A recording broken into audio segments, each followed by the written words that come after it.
Olá, pessoas. Tudo bem? Estamos iniciando a nossa live. Esperar um pouquinho as pessoas, até mesmo o Dr. Jim, psiquiatra, a gente vai estar esperando ele entrar, tá? Então, enquanto vocês estão entrando aí, sejam bem-vindos. Sim, tá? Sejam bem-vindos todos vocês. A nossa live vai ser sobre suicídio e depressão, ok? Então, vamos entrando, vamos lá. Ó, tem o Dione, Lohane. Olá, pessoas. Que bom que vocês estão aí. Como combinado, eu até entrei um pouquinho mais cedo para a gente esperando vocês. Eu tô aqui em casa, acabei de chegar do mestrado e tô aqui com vocês para a gente estar começando esse nosso acompanhamento de trocar ideia, de falar sobre suicídio, que é o tempo de falar sobre isso, porque Setembro Amarelo, né? Também depressão, tá? Então, assim, vamos entrando, sejam bem-vindos. Peguem uma cadeira, puxa a cadeira e senta, tá bom? Para nossa live. É uma alegria poder estar com vocês. Tem um bom tempo que eu não faço live, né? Lohane, tanta gente, peraí, meu Deus, Tatiane. Preciso tanto de ajuda, nós vamos ajudar vocês hoje, tá? Esclarecendo. Daqui a pouco o Dr. Jim já entra e a gente começa. Mas é uma alegria poder contar, já tem 19 pessoas aí e estamos entrando. A Marisete, Cleide, sejam bem-vindos. Ó, se você não for de Goiânia, avisa para nós, dá um oi, tá? Tatiane, você está falando que está com depressão profunda. Nós vamos falar de depressão também, ok? Não só de suicídio, mas também de depressão. Eu comecei um pouquinho, 5 minutos antes, só para aproveitar que vocês entrando e se organizando aí para a gente estar iniciando a nossa live. O Dr. Jim daqui a pouco também já entra, ok? Deixa eu ver se ele já entrou. Pera aí. Dr. Jim... Eu não sei se ele entrou. Não, vou ter que esperar ele. Como é que vocês estão? Amanhã é feriado. Amanhã a gente vai poder descansar, né? Deixa eu ver se é o Dr. Jim que está aqui solicitando. Solicitação. Vamos esperar então. Dr. Jim. Deixa eu chamá-lo aqui.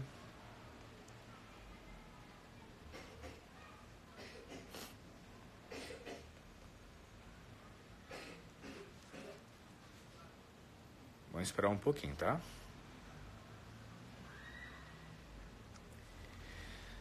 Pessoas, já são 30 pessoas. Ó, prepara, aproveitem para tirar de vocês todas as dúvidas, esclarecimentos. Nós vamos ajudar vocês todos, tá? Vamos conceituar a depressão, conceituar a questão do suicídio, as formas de prevenir. Eu estou esperando o Dr. Jim para a gente estar começando. Que bom que vocês estão aí, que alegria. Dr. Jim entrou, ótimo. Você pode solicitar aí, Dr. Jim, nós estamos esperando a sua presença para estar conosco.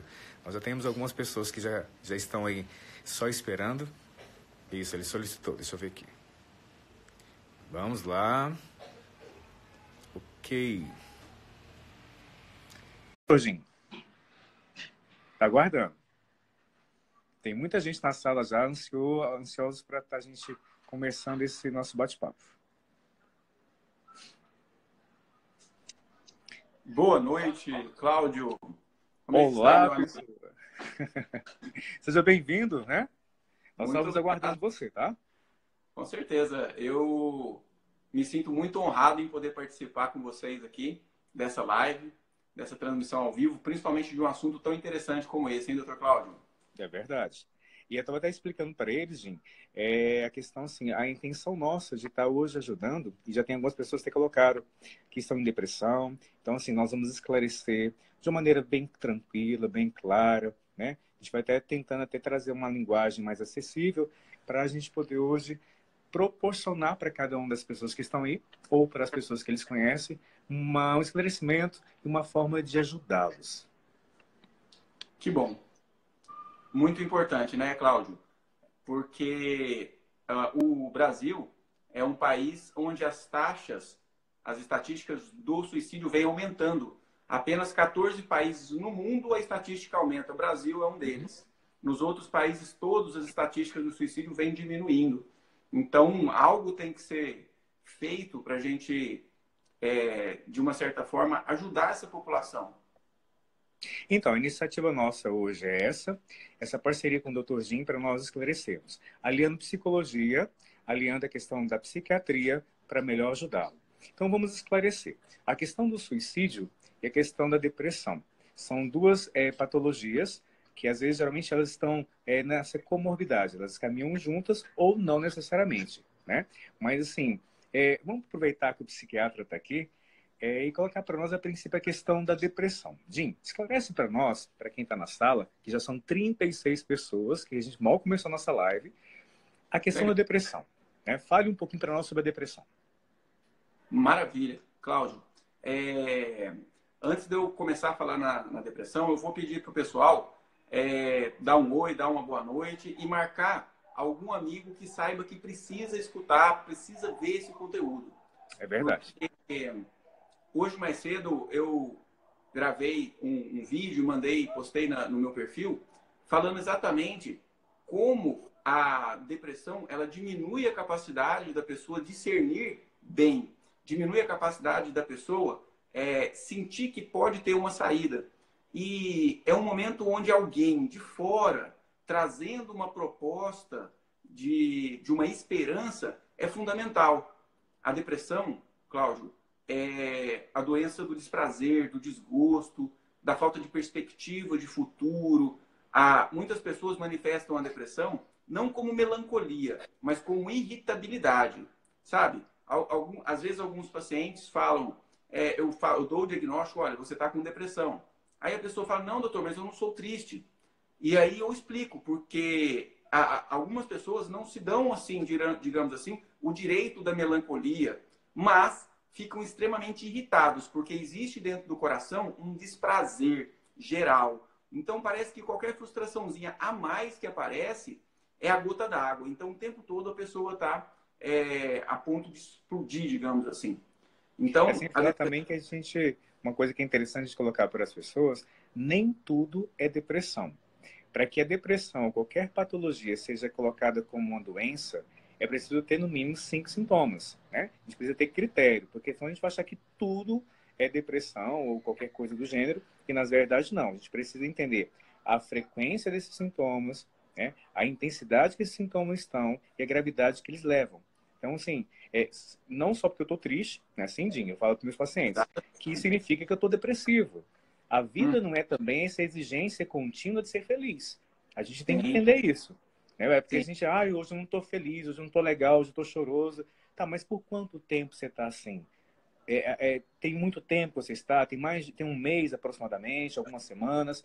Porque a vida também tem uns desafios. Mas igual você está falando, começa com essa distimia, essa questão do mau humor, da irritabilidade. Temos que estar atento aos sintomas. E como você estava dizendo, os sintomas, quais são? Então, além de uma tristeza, né, que é o mais comum, a irritabilidade, a redução da energia, dor no corpo, Cláudio. Muitos pacientes manifestam um componente de dor muito grande. Dor de cabeça com frequência, uma diminuição da capacidade intelectiva, uma diminuição da capacidade de concentrar e de memorizar acontece. Por quê? Porque a depressão é uma doença que reduz, de um modo geral, toda a energia da pessoa. A redução é geral da energia. Então, muitas vezes, é um momento onde a pessoa, por exemplo, adorava futebol. E quando ele está deprimido, não quer nem saber, nem de assistir, nem de jogar. Se falar de futebol, ele, né, dá raiva. Verdade. Né? Por quê? Porque existe um desprazer que faz a pessoa reagir dessa forma. É interessante, antes de continuar, que as pessoas confundem muito.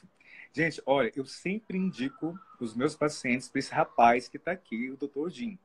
É engraçado que os meus diagnósticos, a avaliação clínica, quando eu encaminho para ele, os pacientes falam assim, doutor, o que o senhor tinha falado, confirma.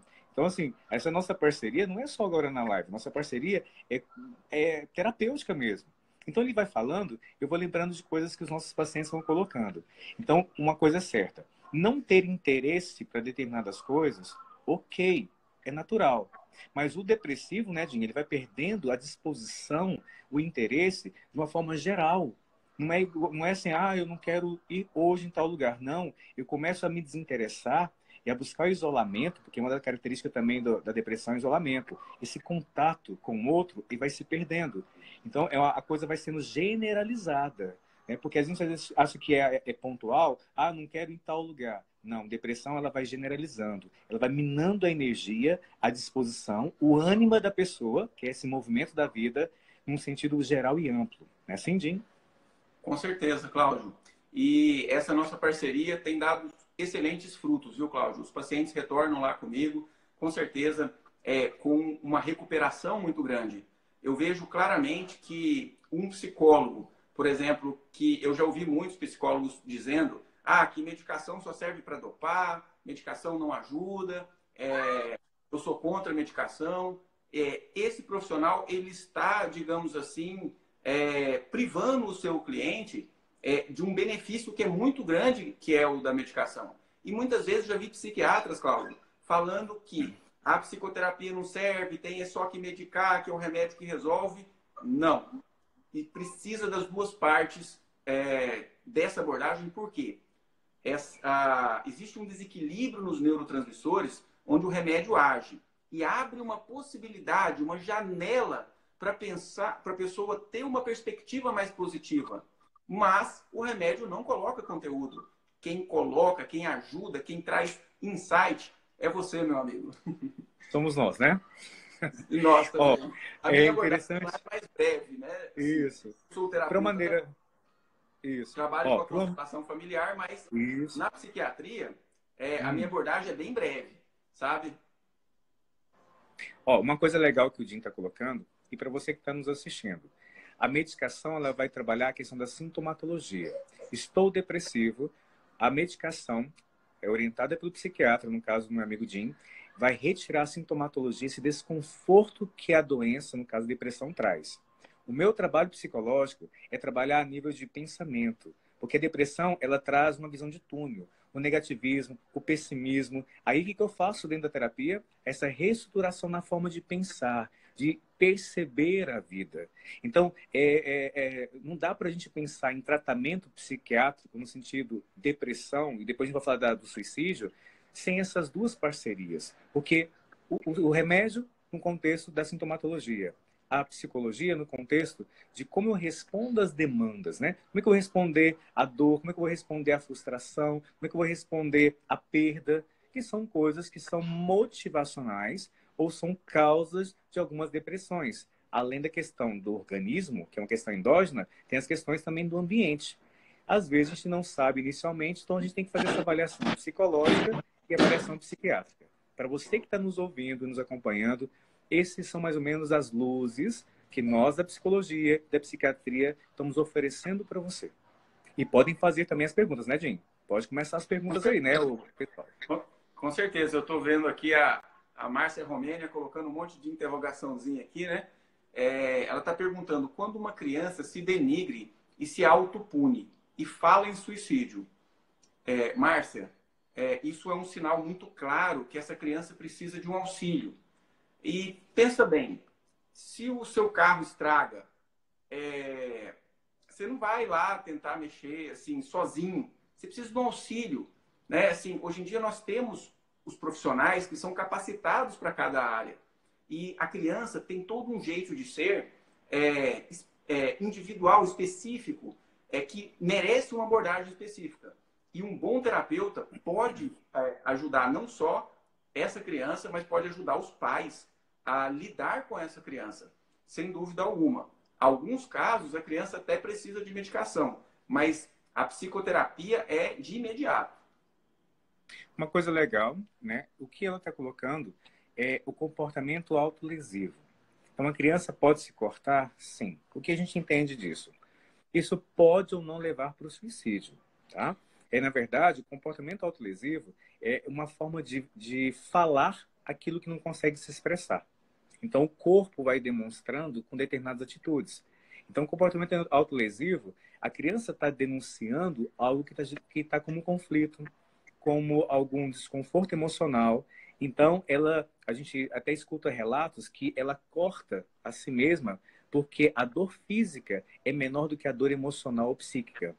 Mas lógico que isso é um desajuste, é algo que está disfuncional. Fazer uma escuta profunda, medicar com determinados medicamentos, é necessário para que a gente possa dar um amparo para essa criança ou para esse adolescente. Então, eu preciso sim encaminhá-lo para um profissional? Precisamos. Isso pode ser o início de um caminho doloroso e possivelmente, sei lá, um autoextermínio, né? Porque quando começa a cortar, é que já está denunciando um desconforto que está saindo e aparecendo na pele. É sair de dentro ao ponto de visualizar e deixar exposto para as pessoas o desconforto que está dentro, que agora já está começando a estar fora da criança ou do adolescente. Então, a gente precisa, sim, de tratamento, principalmente quando começa esse comportamento autolesivo. As causas, os motivos, podem ser os mais diversos. A gente pode até depois, já está entrando, eu não sei, sobre os motivos que faz com que o adolescente, jovem ou crianças caminhem para o autoextermínio, que é para o suicídio. A causa pode ser depressão? Sim. Essa questão psiquiátrica, esse quadro psiquiátrico de depressão, de esquizofrenia, de bipolaridade, são casos que geram, sim, o comportamento de ação suicida. E, geralmente, esses casos, assim, do nada a pessoa se mata. Geralmente é caso psiquiátrico, né? Porque o outro perfil de suicida, ele é mais processual. Casos que acontecem de uma forma abrupta, geralmente são casos psiquiátricos, não é isso, Jim? Exatamente.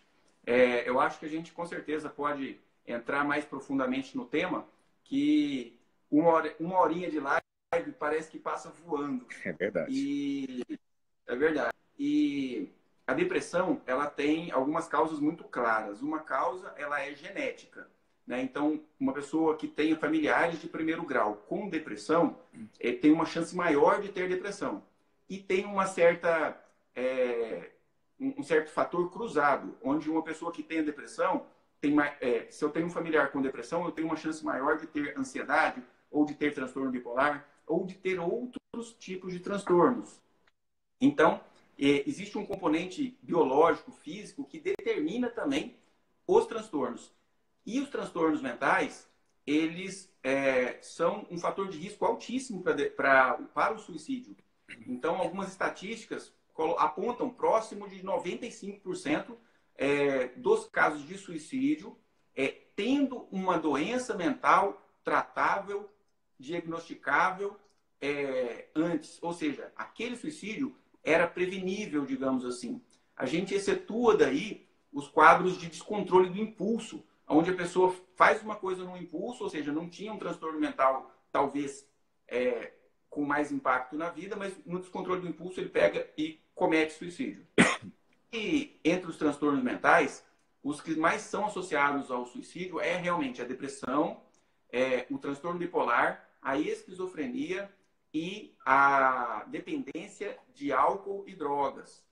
A gente sabe que esses fatores de risco, eles devem ser observados. Se você tem um colega de trabalho, por exemplo, que ele vem com um discurso assim, eu acho que a vida não vale a pena, ou se eu sumir, ninguém vai perceber minha falta, ou viver, tá vivo ou não tá vivo, não faz diferença. Ou seja, são pequenos sinais de que aquela pessoa pode estar pensando em suicídio. E é importante que se pergunte, né? Olha, como você está? Né? Antes de entrar nessa parte de como agir, eu vou falar um pouquinho mais dos fatores de risco e de proteção, para que todo mundo fique atento. Então, o fator de risco é ter um familiar de primeiro grau, de primeiro ou segundo grau, com um transtorno ou que tenha cometido suicídio. Um outro fator de risco é o baixo vínculo social. Uma pessoa que não tenha, que viva sozinho, por exemplo, que esteja desempregado, ou seja, não tem trabalho. Uma pessoa que não tem um vínculo dentro de uma igreja, dentro de uma religião. Uma pessoa Falta de rede de apoio, né? Apoio, né? A pessoa são pontos de apoio. Inclusive filhos, né? Quantos pacientes já me falaram, doutor, eu só não me matei ainda porque eu tenho um filho. Eu já escutei isso muito dentro do meu consultório. Então, o vínculo social, ele é um fator de proteção. Então, se a pessoa tem uma família mais próxima, se tem amigos mais próximos, essa pessoa está mais protegida. Se ela é mais solitária, ela está menos protegida. Outro fator de risco é sexo masculino, né? Os homens cometem mais suicídios, as mulheres tentam mais suicídios e acabam conseguindo menos, então o número de mulheres que conseguem cometer o suicídio é menor. A faixa etária mais incidente de suicídio são os jovens, apesar de que os idosos geralmente têm formas de suicídio mais letais, mais agressivas e conseguindo mais esse intento, né, do suicídio. E nós temos um fator de muito risco, é a pessoa idosa, desempregada, sem amparo familiar, alcoólatra com depressão. Uma pessoa que tem essas 5 coisas tem uma chance assim altíssima de cometer o suicídio. Então a gente tem que ficar sempre de olho quando a gente vê uma pessoa assim desamparada. Na verdade, então, o que o Jim está colocando são as possíveis motivações e causas do suicídio. A gente não pode esquecer também, né, Jim, que a cobrança social para a gente ser feliz. As redes sociais, os Instagrams da vida, o Facebook, parece que obriga muito de nós hoje a responder à vida como se a gente tivesse que ser feliz o tempo todo. E quando a gente não é feliz, parece que a gente está inadequado. É como se eu não me pertencesse a essa sociedade que é tão feliz, tão legal, tão assim de bem com a vida. E a vida não é assim marcada com tanta felicidade. A baixa tolerância à frustração também é uma situação que vai levá-lo para possível suicídio. Por quê? Se eu não tenho a tolerância em relação às frustrações da vida, eu acredito que eu não sou adequado, eu acredito que eu não vou dar conta, eu acredito que a vida não tem mais sentido. O sentido para a vida também é algo que vai determinar ou não. Porque uma vida sem sentido é uma vida que não vale a pena ser vivida. Olha o tanto de coisas e motivações que faz com que jovens, crianças e adultos possam caminhar para esse autoextermínio. Então, olha o tanto de coisas que a gente precisa reavaliar, buscar como fatores de proteção, né? Sem dúvida, Cláudio. Somos seres sociais. Então, o que nos faz humanos é justamente essa sociabilidade. E toda vez que alguém é excluído, isso gera um movimento de dor. Diga-se de passagem, hoje em dia a gente vê muito a questão do bullying. O bullying na escola, o bullying em qualquer lugar, na verdade, nada mais é do que um movimento de algumas pessoas de exclusão. Olha, você é feio, você é gordo, você é negro, ou você é homossexual, você não pertence. Ou seja, essa exclusão gera na pessoa um vazio existencial muito grande. E isso nem sempre a pessoa tem um apoio ou está preparado para lidar com isso. E aquela experiência dolorosa faz com que ela se sinta sozinha. E aí, sozinho, para que eu existo? Né? Sozinho não faz sentido. E aí o vazio existencial muitas vezes toma essa pessoa, né? Ela perde o sentimento de pertença, né? Por isso o fator de proteção chamado família.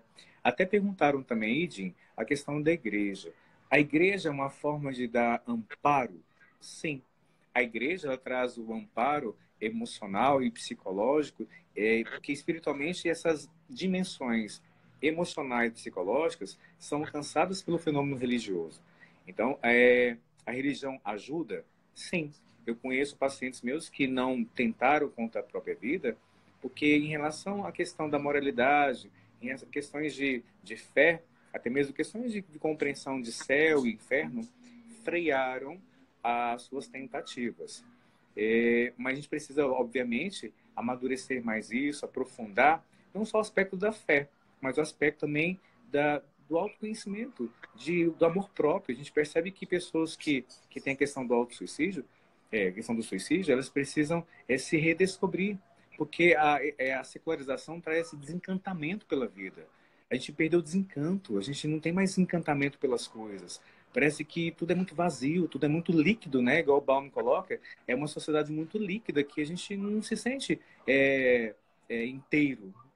Mesmo inteiro, sentimos pelas metades. Então, assim, o trabalho terapêutico é trazer sentido para a vida. O trabalho terapêutico é trazer propósito para a vida, seja com a família, seja com a questão de fé e todos esses aparatos de fatores de proteção no qual o Jim coloca para nós.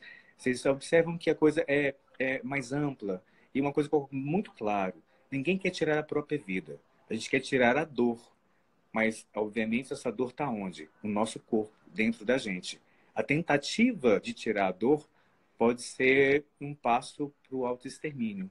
Ninguém quer morrer. A gente quer arrancar a dor. Exatamente, Cláudio. Exatamente. Na verdade, as pessoas, quando falam que estão pensando em suicídio, elas estão justamente tentando sair daquele estado de dor. Antes da gente continuar, deixa eu cumprimentar essa galera legal que está com a gente aqui. A Edcleide, Viviane, Josiane. Tem muita gente de Goiânia, de Goiás, tem gente de fora também.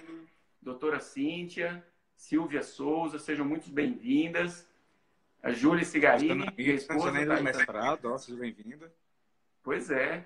E vou aproveitar e fazer uma enquete aqui, só para a gente ter a noção. Vamos lá. Quem conhece, quem tem alguém próximo que cometeu suicídio, seja do trabalho, ou seja da própria família, alguém que teve um caso de suicídio próximo, diga eu aí, só para a gente ter a noção da proporção, quanto pode haver de impacto em um suicídio, né? Vários estudos mostraram que uma pessoa que se suicida, ela causa efeitos assim de tragédia mesmo em pelo menos 10 outras pessoas. 10 outras pessoas serão impactadas por esse suicídio. Olha o tanto de gente, Cláudio. Quem tem alguém, coloca aqui. Quem quiser, inclusive, falar como que esse contexto aconteceu e como que você se sentiu de ter alguém próximo cometendo suicídio, ou se alguém que estiver aí e quiser falar, dar o seu próprio depoimento quando pensou em suicídio, porque o pensamento suicida, ele acontece na mente da maioria das pessoas em algum momento da vida. Só que geralmente é uma coisa que dá e passa. Uma enquete, na verdade, um estudo no interior de São Paulo, mostrou que para cada tentativa de suicídio que vai a um posto de saúde, teve outras 3 que tentaram suicídio e não foram notificados. E teve outros 17 pensando em suicídio que também não foram sabidos. Então, a gente tem hoje em dia uma subnotificação disso. Olha só, Silvia Souza, obrigado pelo depoimento aí, Silvia. Tem uma sobrinha que tentou suicídio. Eu mesma já pensei, sofro de depressão, porém nunca tentei, só desejei. Obrigado pela participação aí, Silvia. Pode ter certeza que você pode ter todo o apoio que você precisa, tá? Vai em busca. E aproveitando para você que está nos acompanhando, né? São 40 pessoas que estão conosco, tá, Jim? Uma coisa também que é bom se esclarecer é a seguinte coisa. Uma coisa é você pensar e ter vontade de morrer. A outra coisa é você planejar sobre a própria morte. Vontade de morrer, em algum momento da vida, a gente sempre tem. Sabe aquela coisa assim de alívio? Nossa, eu não estou mais aguentando a situação. É supostamente uma fuga do ambiente emocional negativo. Então, vontade de morrer até acaba sendo algo natural da existência humana.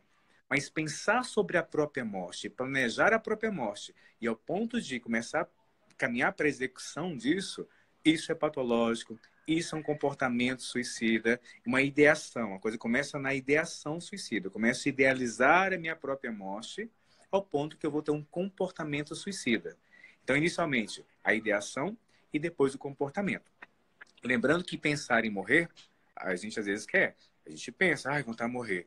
Mas passa, não tem essa gravidade que o comportamento e a ideação suicida tem. É para esclarecer vocês, porque senão, assim, a gente vai achar porque, eu pensei em morte. Não, calma. Nem tudo é depressão, nem tudo é um comportamento de ideação suicida, ok? Excelente, Cláudio. As fases, né, do suicídio é uma fase de ideação, ainda meio inconsistente, uma fase de planejamento, onde a pessoa já pensa que se ele vai escrever carta, aonde que vai ser, qual é o método que ele vai usar, e depois tem uma fase de execução, Então, onde a pessoa realmente faz a tentativa.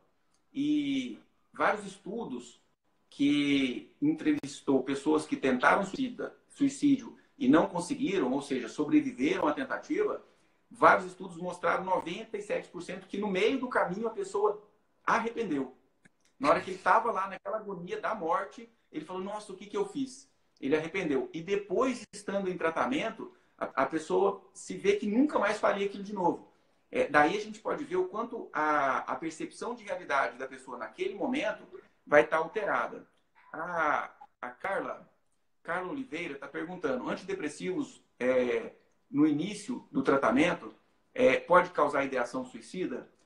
Principalmente, Carla, na pessoa que tem transtorno bipolar e quando Sim. é diagnosticado equivocadamente como um transtorno unipolar, ou seja, uma depressão unipolar que não entra em euforia, e dá um antidepressivo, chega muito no consultório assim para mim, pessoas com bipolaridade sendo tratado com antidepressivo, essa pessoa pode ter um aumento da ideação suicida. Hoje mesmo eu escutei de uma paciente que a mãe dela se suicidou e ela estava em uso, sabe de quê, Cláudio? Anorexígeno. Ela Meu tinha um Deus. quadro de depressão, estava tomando remédio para emagrecer, esses remédios que hoje em dia quase não é prescrito pelos médicos, é algo muito comprado no câmbio negro mesmo, que é a Femproporex, Anfepramona, que são remédios que cortam totalmente o apetite. Essas medicações, elas são muito arriscadas em relação à tentativa de suicídio se a pessoa tem um quadro de depressão. Então, é justamente há uma predisposição, né? Se há predisposição, determinados medicamentos podem ser provocativos disso. Obviamente, a gente tem que avaliar sempre com um profissional, igual o Jim está dizendo, né? Porque a gente uma coisa que tem que entender em relação à desmistificação do tabu suicídio. Nem tudo vai provocar suicídio. Porque senão a gente cria sei lá, uma histeria coletiva. Em alguns casos, realmente, igual o Jim está colocando, a gente tem que ter muito cuidado, principalmente com medicação. Tanto para inserir a medicação, quanto para fazer o desmame. Isso só pode ser feito num profissional. Então, a gente tem que ter essa compreensão aí. Marlene Alves está dando um depoimento aqui, Cláudio. Eu estou pensando seriamente se quero viver mais. Não estou aguentando tanta dor. Marlene, segura firme, busque a ajuda, entende? É muito comum, eu acho que o Cláudio deve receber esse tipo de comentário também com ele, a pessoa falar assim, doutor, se eu soubesse que esse tratamento ia melhorar tanto, eu tinha vindo 5 anos antes, eu tinha vindo tantos anos antes. Sabe por quê, Marlene? A depressão traz uma percepção da pessoa de desesperança tão grande que a pessoa tem uma sensação que nada que fizerem pode mudar aquela dor, aquele destino que ela está tendo de sofrimento. E aí ela deixa de ter motivação para buscar. Às vezes alguém fala assim, olha, procura um médico. A pessoa, não, isso não vai resolver. Olha, procura um psicólogo. Não. Outro fala, olha, vai para a igreja. Eu falo, não, isso não vai resolver. Por quê? É essa distorção de realidade que faz a pessoa, às vezes, ficar muito tempo com depressão sem uma busca de um tratamento efetivo. Inclusive, a depressão ela tem 90% de chance de recuperação. E somente metade das pessoas com depressão se tratam. Por que será que isso acontece? Né? É por isso que a gente está aqui, né, Cláudio? Justamente, uma coisa que a psicologia coloca para nós, que talvez vai trazer um pouco de sentido para você, tá, Marlene? Dentro do contexto da depressão, existe uma coisa chamada desamparo aprendido. Eu acabei aprendendo que qualquer coisa que eu faça não vai ter resultado nenhum. O que eu sugiro para você é o seguinte, a resiliência. O que seria a resiliência? Você se encontra no caos emocional, você se encontra na depressão. A resiliência é a capacidade de você enxergar nesse caos, nessa dor, nessa depressão, algo positivo. O que tem de positivo nesse processo? O que eu posso encontrar como alternativa? A resiliência é isso. Eu sei que você pode ter vários motivos para se matar ou para não querer mais viver. Mas quais são os motivos para você estar vivendo? Quais são os motivos para você encontrar alternativa para dar sentido para a vida? Porque se a depressão lhe tira o sentido, quais são as alternativas para ter sentido? É a família? É você mesma? O que tem de bom? Porque diante da depressão, a gente só vê as perdas, só vê o que é ruim. Abra os olhos, enxergue nesse túnel escuro que você está, uma luz no fim do túnel. A depressão não pode ser maior do que a possibilidade e capacidade de você viver. Uma dica para você, tá, Marlene? Exatamente. E agora eu vou mandar algumas dicas muito interessantes. Eu estou vendo muitas pessoas aqui falando de pessoas próximas que tentaram, que sofrem de depressão. Eu vou dar algumas dicas bem interessantes sobre como proceder quando alguém vem falar que está triste ou se lamentando. A primeira reação da gente, o do não profissional, pelo menos, é falar, não fala disso não. Esquece isso, esquece isso, esquece isso, vamos fazer outra coisa, esquece isso. A pessoa está ali com um sentimento represado, precisando botar para fora. A primeira atitude é muito simples, escutar, só escutar. A pessoa está lá, ela está precisando, né? Ela está só escutar. A Fazer a escuta escuta terapia. profunda, né, Jim? Fazer essa Isso. escuta profunda. Escuta profunda é abrir o ouvido, mas principalmente, né, Jim? Abrir o coração. É a E acolhida. A escuta profunda é você acolher o ser humano na sua miséria, na sua dor, na sua incapacidade de ser humano, que é a possibilidade. Vai ocorrer quando a escuta profunda começa aqui no ouvido e ocorre aqui no coração. exatamente. É o olho no olho, né, Cláudio? É que a pessoa está precisando que alguém olhe nos olhos dela e diga assim: eu entendo o seu sofrimento. Você pode contar comigo. São palavras muito pequenas, muito simples, que pode salvar uma vida, né? Eu entendo. Então, tenha uma postura de empatia. Em vez de criticar, em vez de falar, vai rezar que você resolve. Não. É se colocar no lugar do outro. Quando uma pessoa vem e fala desse sofrimento, é porque o sofrimento é vivo dentro dela. E se ela está botando para fora, se ela está contando com você para botar algo que é tão íntimo dela, é que ela espera de você algo. Então, escute, mostre que você sente junto com ela aquela dor e sugira de uma forma muito carinhosa, de uma forma muito empática, a busca de uma ajuda, a busca de um psicólogo, a busca de um tratamento psiquiátrico, a busca de uma religião, né? Atividade física, hoje em dia a gente sabe que é um fator de proteção para depressão, para ansiedade e logo um fator de proteção para o próprio suicídio mesmo, né? Então, estar próximo da pessoa é muito importante. A gente acabou de falar, o maior fator de proteção é o vínculo, né? E evitar também as adjetivações, né? Colocar adjetivos. Ah, porque você é fraco. Ah, porque você não tem Deus. Gente, essas Nossa, questões de... Né, eu ouço muito no consultório que como se depressão ou suicídio tivesse uma ligação da pessoa não ter fé. Não é uma questão de não ter fé, de não acreditar em Deus. É uma patologia, é uma doença. É muito mais forte do que a pessoa. Ela não quer isso. Ninguém quer viver a depressão. Ninguém quer tirar a própria vida de maneira muito racional ou consciente, né? Uma coisa que o Gustavo coloca, vivemos num país que só aumenta o caso de suicídio devido à depressão. A depressão é um dos fatores e das causas, não é só apenas a depressão.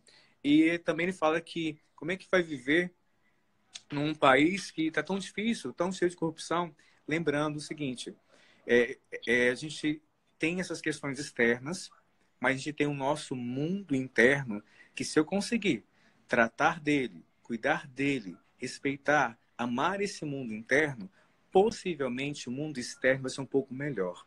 O mundo externo só está do jeito que está, tomado de corrupção, tomado de coisas assim como a gente percebe, é porque muito desajuste se encontra dentro de nós. Então a gente precisa, no mínimo, entender o que alguns filósofos colocam. O céu começa em nós, sim, mas o inferno também pode começar. Então a gente tem que ter cuidado conosco. Se a gente cuida de nós e nos tornamos cidadãos do bem, isso é a corrente do bem. Muitos vão se tornar saudáveis ao ponto de que a sociedade, que somos nós, vai se tornar mais sadia quando a gente começa a cuidar de nós, respeitarmos, nos amarmos. O que a palavra de Deus fala para nós? Amarás o teu próximo como a ti mesmo. Então, se as pessoas não têm se amado, se as pessoas não têm se respeitado, eu até me questiono, como é que elas têm se tratado também como pessoa e como ser humano? Porque eu trato o outro conforme eu me trato, isso é um reflexo. Então, a gente tem que também cuidar de nós, administrar melhor a nossa vida, até mesmo porque o suicídio acontece dentro de um contexto interno, dentro de um contexto pessoal, nos bastidores de uma vida, né? Na intimidade de um ser humano. Então a gente precisa trabalhar esse ser humano. Eu sei que o mundo lá fora está complicado, mas tem muita gente que nem está vivendo não tem nem vontade de viver dentro desse mundo aí, e estão sofrendo. Hoje a nossa live é para essas pessoas que não têm vez, que não têm voz. Eu sei que o governo faz parte, eu sei que a política faz parte, mas é uma questão muito macro. A gente não dá conta disso tudo. A gente dá conta de nós e daquele que está do nosso lado, na nossa companhia. Se a gente conseguir dar conta de nós mesmos e de quem nós amamos, que está do nosso lado, eu acho que o mundo pode se tornar melhor do que se encontra. Que maravilha, viu, Cláudio? Maravilha mesmo. Isso toca fundo em meu coração, com certeza. E eu Tamo quero... junto, irmão. Amém.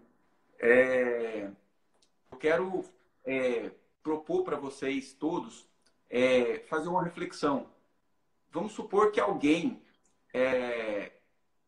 fale, olha, eu estou com depressão, eu estou com suicídio, eu quero me matar. Aí a outra pessoa fala assim, olha, você é fraco, você não tem Deus em seu coração. Eu quero que vocês me coloquem aí nos comentários como essa pessoa que está com depressão vai se sentir. O que vocês acham? Comentem aí pra gente. Comenta aí, enquanto isso, eu vou comentar o que a Érica Cristina, aliás, Cristiane Moreira, está falando. Ó, eu tenho depressão há 20 anos e às vezes crises de pânico e agora altos e baixos. Tentei há 20 anos atrás e hoje às vezes ainda penso muito nisso. Só que penso muito no meu filho. Érica, esse comentário seu me fez lembrar uma questão muito interessante, muito importante da gente levantar aqui. Que se alguém está em um tratamento,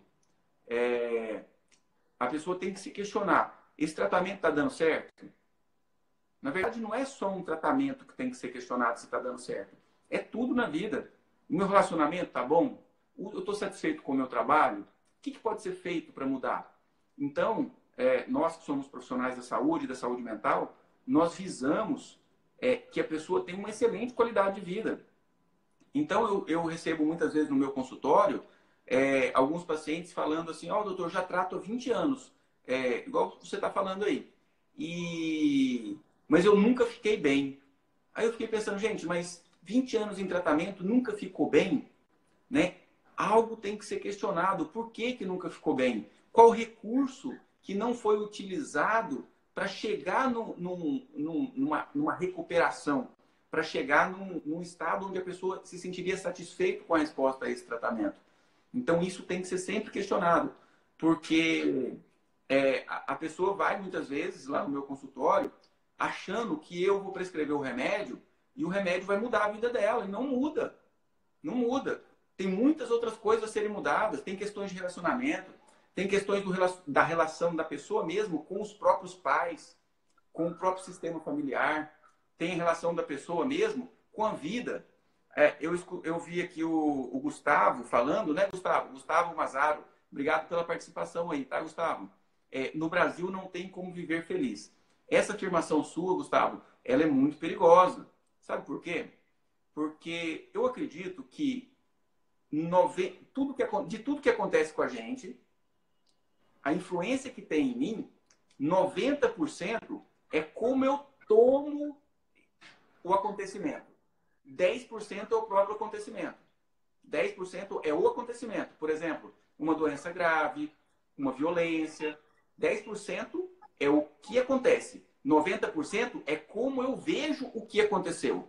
Então, o Brasil está passando por uma fase onde está revelando corrupção, onde está revelando muita coisa, mas é uma fase que o Brasil nunca mudou tanto para melhor como tem mudado. Assim eu vejo, é a minha percepção. Você pode ficar à vontade de comentar aí o que você acha disso. E deixa eu ver o que o pessoal falou aqui, ó. Aproveitando, tá? Fala que não tem Deus.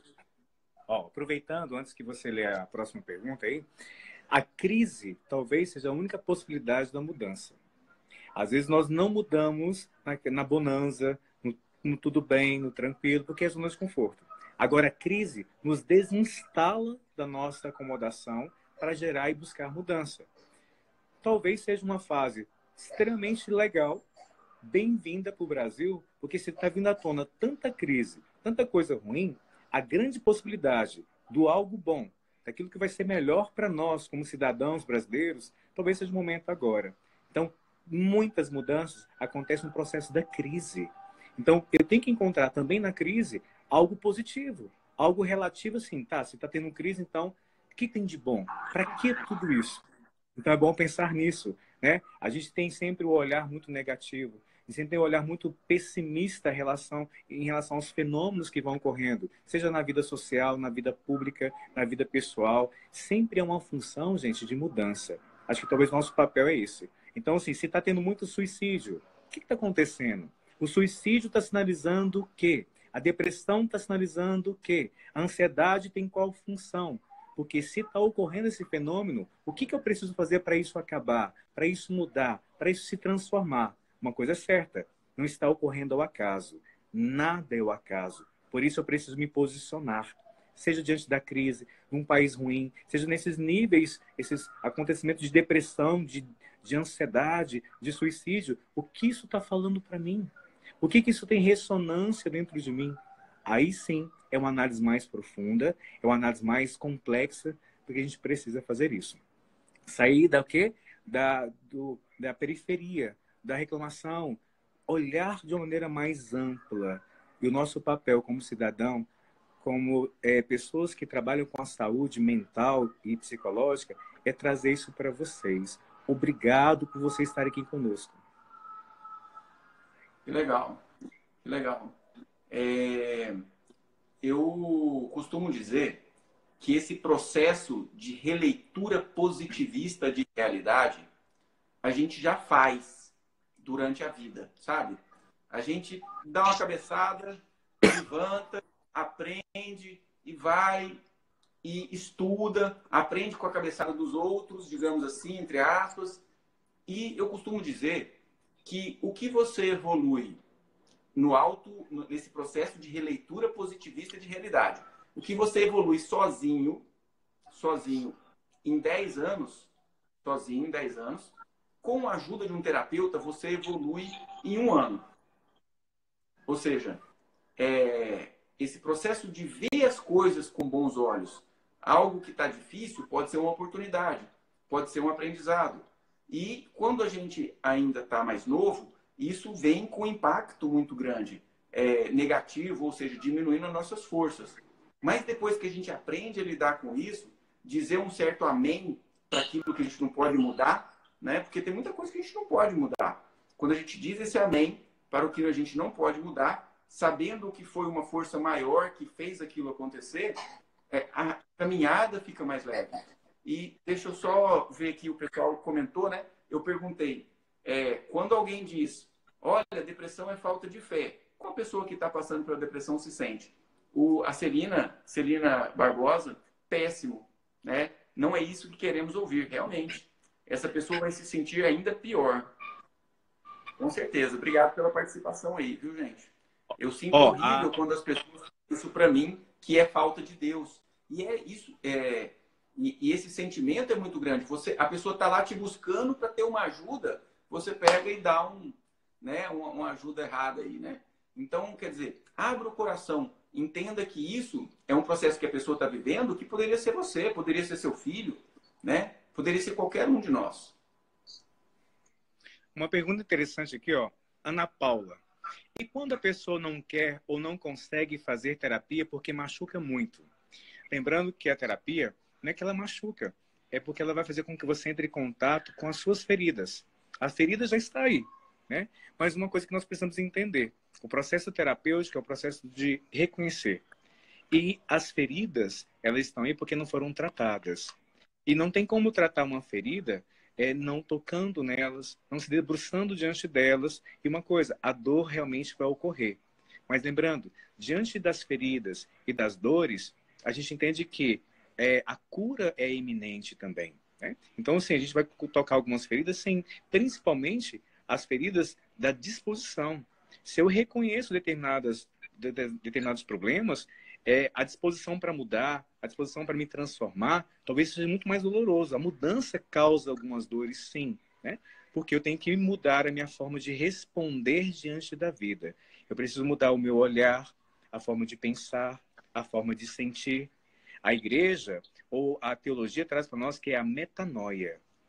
Processo terapêutico é doloroso porque muda a minha forma de pensar, de ver as coisas, de sentir as coisas e de responder diante das demandas da vida de forma diferente. Por isso dói. Exatamente. A gente, no processo terapêutico, Cláudio, a Silvia, né, que fez o questionamento aí, a Ana Coutinho, o processo terapêutico é justamente um processo de abrir mão de ter razão, sabe? A gente abre mão de ter razão para ter felicidade. Porque o que é quando a gente tem um trauma? Eu olho para aquele acontecimento ruim e fico lá. Eu que tenho razão. Aquilo não podia ter acontecido comigo.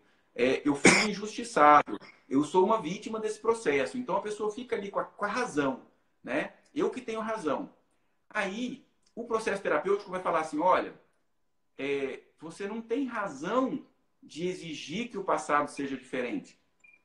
Porque o passado não muda. É uma certa incoerência. Então vamos fazer o seguinte: concorda com aquilo que aconteceu e aí você perde aquela razão que você buscava ter na postura, né, de uma certa vitimização, e aí você pode ter vida, você pode ficar feliz.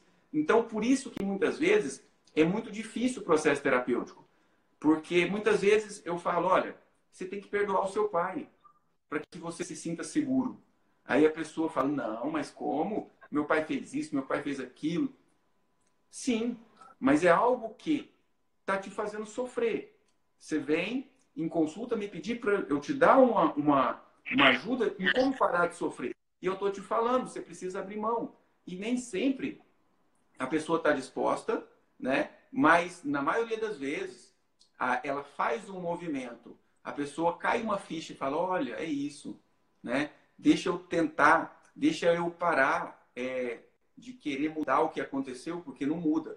Aí a pessoa vai cair no ficha. Ah, aquilo que aconteceu foi bom por isso, isso, aquilo, né? Assim, teve o lado ruim, mas eu aprendi, né? É bem interessante isso aí do processo terapêutico. Então, eu não sei por qual motivo, mas aqui no compartilhamento, a sua imagem de está paralisada. Eu não sei se isso é função da conexão, mas enfim, está meio Tá paralisada aqui saindo a sua a imagem. voz? Oi? Tá saindo a voz? Né? Tá, né? A voz está tranquilo. Eu só não consigo ter essa imagem em movimentos. Mas está saindo e as pessoas têm falado que está paralisado, mas enfim, a voz está saindo. Mas alguma coisa de conexão. Tá. Eu não sei como é Eu que está o horário. vou. Como é que está o horário aí nosso? Eu tô sem relógio aqui. Mas eu acho que Povo, tem. que horas são? Pessoal que está na sala. São 38 Pessoal que tá pessoas, na 36 sala. pessoas. Que horas são? Nem sei, porque a gente vai falando, falando, falando. Alguém quer perguntar mais um pouco?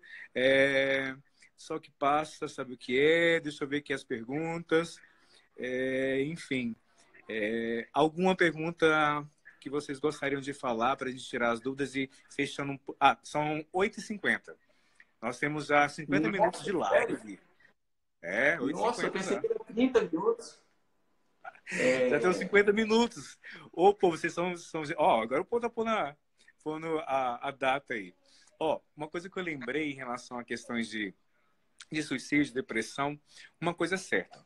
Identificou a situação, é preciso então buscar ajuda. O primeiro passo é identificar. Eu aceito a situação, no sentido de aceitar, mas para mudança. E a partir daí eu vou buscar fontes de cura, fontes de tratamento. Aí perguntaram assim, para tratar, precisa do psiquiatra ou precisa do psicólogo? Foi uma pergunta lá em cima que fizeram. E a gente já tinha respondido, mas não vamos responder novamente. O tratamento psicológico é necessário para trabalhar a forma de pensar, de agir, essas coisas todas. De administrar melhor as demandas de frustração, como é que eu vou lidar com a baixa tolerância à frustração, se a coisa não sai do jeito que eu quero, como é que eu respondo isso, como é que eu trabalho essas questões de perdas, de separação, de coisas que envolvem o relacionamento e o ambiente emocional. A medicação é para trabalhar sintomas que essa depressão ou esse suicídio, que é impulsividade, né? O suicida, o comportamento suicida, ele é impulsivo, ele age, enfim, todas essas questões todas, a medicação entra para trabalhar isso, compensar o organismo. Não dá para fazer um acompanhamento só terapêutico ou só psiquiátrico. É uma equipe multidisciplinar. A gente precisa estar junto, amparando você, porque o organismo está descompensado. E também a emoção está descompensada. Um está sempre em sintonia com o outro. Se há desequilíbrio no organismo, há desequilíbrio na questão das emoções. Então, temos que trabalhar psiquiatria e psicologia. Por isso, justifica nós estarmos aqui nessa live. Às vezes, até um problema clínico, orgânico, viu, Cláudio? Às vezes, quadros de hipotireoidismo, que é um quadro totalmente orgânico, né? A pessoa precisa da ajuda. Então, quer dizer, toda ajuda que a pessoa sinta que está fazendo bem, ela precisa ser mantida. A minha imagem ainda está paralisada? Ainda está. Ainda está. Tá no finalzinho, eu não vou... Eu ia tentar sair e entrar de novo, mas a gente tem poucos minutos aí. Não, mas tenta, pelo menos te dar um tchau para as pessoas. Tenta tá, eu vou sair e entrar de novo. Só para te dar um tchau. Vamos lá.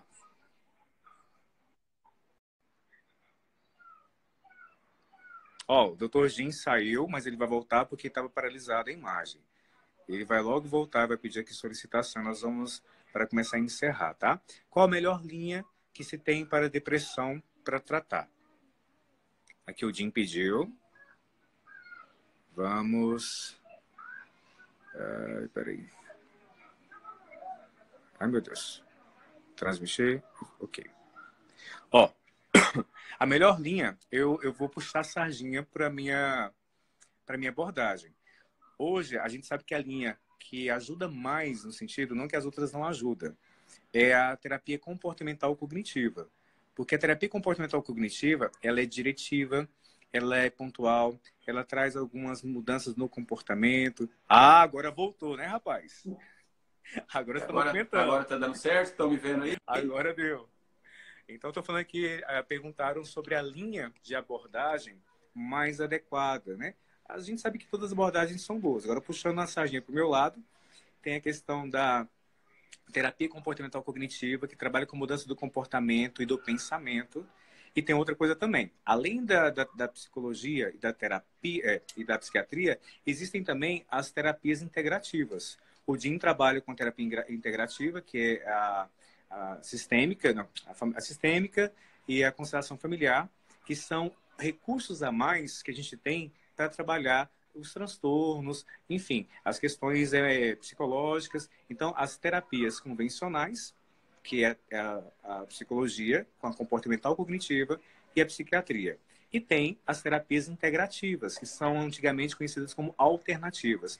O Jim trabalha com a constelação, que é uma ferramenta muito boa de tratamento. Sim. Ô, Cláudio, tá me escutando bem aí? Estou ouvindo. Alguém perguntou se a depressão tem cura. Eu digo que sim. A depressão e a ansiedade é uma doença com um prognóstico de cura. O tratamento ele pode ser com início, meio e fim. Né? Um tratamento bem conduzido para a depressão, ele pode se encerrar em aproximadamente 1 ano. E aí, depois do término desse tratamento medicamentoso, a pessoa pode nunca mais ter o problema. Ó, nós temos 36 segundos restantes para a gente estar fechando a live. Está ali em cima, apresentando para nós. É o limite da transmissão. Quero agradecer vocês, agradecer também o Jim. Obrigado, Jim, nessa parceria. Vocês que nos ouviram até agora, muito obrigado. Talvez seja o início de outras lives que nós teremos. A sua participação foi fundamental. Nós estamos encerrando agora com 44 pessoas na nossa live. Jim, seu agradecimento. Muito obrigado, Cláudio. Muito obrigado a todos os participantes dessa live. Foi um prazer e uma honra estar junto.